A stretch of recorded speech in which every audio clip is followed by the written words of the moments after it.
El Coneval presentó hoy los datos de medición de pobreza en México entre 2018 y 2020. No son buenos números. En México, más de 100,000 niños estudian en condiciones precarias. Ayudando a los pobres va uno a la segura. Entonces, no es un asunto personal, es un asunto de estrategia política. En el siguiente documental trataremos un tema de suma importancia como lo es la pobreza.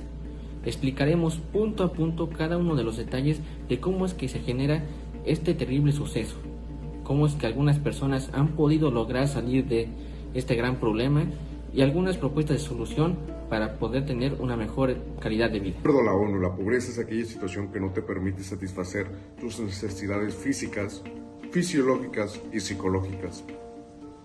De acuerdo a Coneval, cerca del 40% del total de la población se encuentra en situación de pobreza. La pobreza se puede medir con 6 factores. Se evalúa el rezago educativo, el acceso a servicios de salud, el acceso a la seguridad social, la calidad y espacios de la vivienda, servicios básicos de la vivienda y acceso a la alimentación. Una persona que no pueda satisfacer estas 6 necesidades se considera en estado de pobreza. Dentro de la pobreza se encuentran 4 tipos según la ONU. La pobreza relativa, que es aquella que depende de la percepción de la persona en una situación. La pobreza absoluta, que es aquella que no cumple con los 6 factores a evaluar. La pobreza estructural, que es aquella que no te permite escalar de calidad de vida, pero no llega a ser una pobreza absoluta. Y la pobreza coyuntural es aquella que es esporádica, que viene por momentos y que no determina el rumbo de tu vida. La pobreza es uno de los principales problemas de México y del mundo.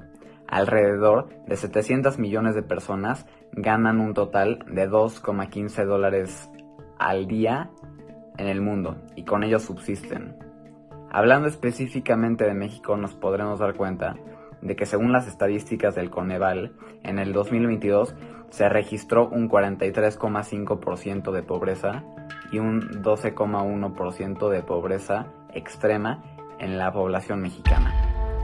Estas estadísticas son muy preocupantes porque mucha gente se pregunta que cómo México, al ser un país rico, sea tan pobre en porcentaje comparándolo con países como por ejemplo Brasil, el cual tiene un PIB per cápita significativamente menor, una pobreza también significativamente menor.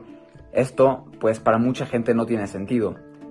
Y esto es un problema de educación y de desigualdad del sistema. Otra estadística curiosa que nos habla un poco sobre la percepción de la pobreza en este país y de lo que el sistema quiere hacer creer a cierto porcentaje de la población es que el 61% de la gente que padece pobreza piensa que no lo es, piensa que no padecen pobreza y se consideran clase media. Estas estadísticas nos hablan de que el problema de México es que la riqueza se concentra en puntos muy chiquitos y esto crea una desigualdad muy desfavorable que termina afectando directamente la calidad de vida de las personas. Abordar la pobreza de manera efectiva requiere de un enfoque integral que aborde estos factores subyacentes y promueva la igualdad de oportunidades para todos. Es un tema muy complejo, ya que nos enfrentamos a la falta de acceso a la educación de calidad, que causa que las personas tengan menos probabilidades de encontrar empleos bien remunerados y estables, y que dificulta su capacidad para salir de la pobreza. También nos enfrentamos a la desigualdad de ingresos y acceso a recursos. La distribución desigual puede generar y mantener la pobreza.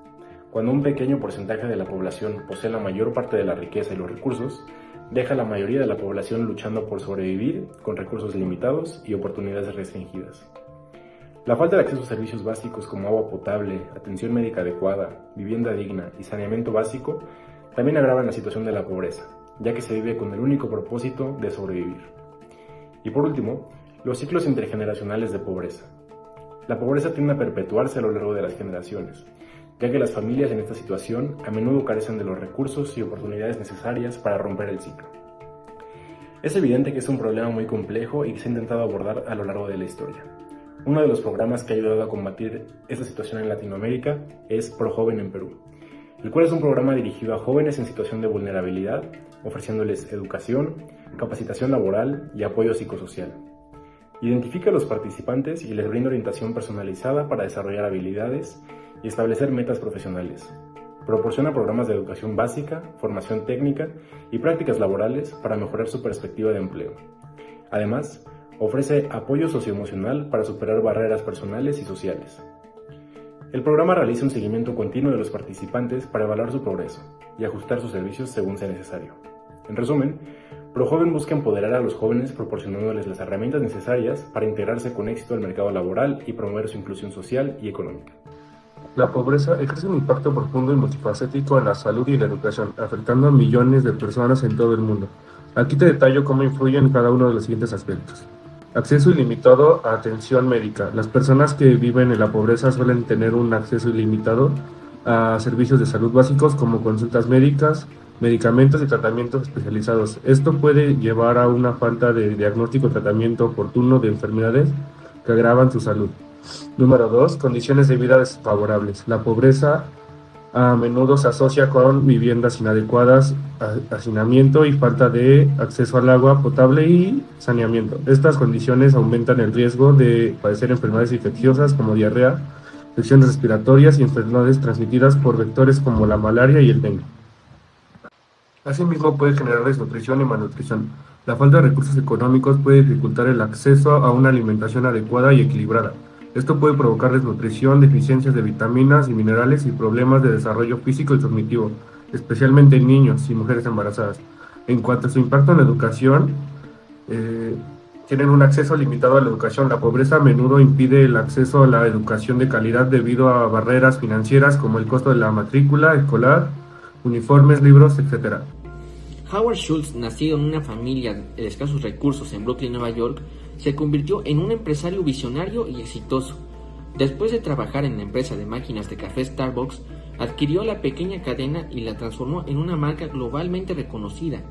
Su visión de ofrecer experiencias comunitarias en torno al café de alta calidad llevó a un crecimiento masivo de la empresa.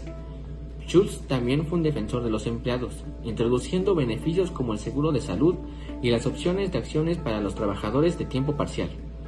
Su liderazgo en Starbucks destacó en el enfoque en la responsabilidad social corporativa, convirtiéndolo en un modelo a seguir en el mundo empresarial. Después de estos datos, de esta información, de estas estadísticas, los invito a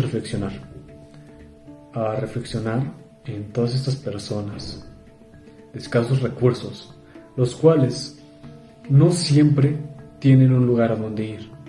No tienen un techo asegurado, no tienen 3 comidas al día, los 7 días de la semana, porque no tienen el dinero para poder vivir una vida acomodada. La pobreza es un indicativo de que estas personas siguen sufriendo, y no hay que verlos como un simple dato o una simple cifra.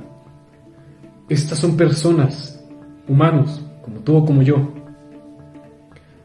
Piensen en el sufrimiento que han llevado, que siguen llevando, y los invito a pensar y a recordar que tanto las personas de escasos recursos como las personas que tienen mucho dinero siguen siendo personas, siguen siendo seres humanos como nosotros.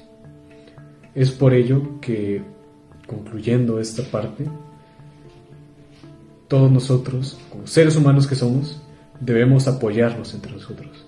Debemos compartir lo que tenemos y intentar mejorar para que haya menos personas en este tipo de situación. Les agradezco mucho por haber escuchado esta pequeña presentación que hicimos entre nosotros y les deseo un buen día.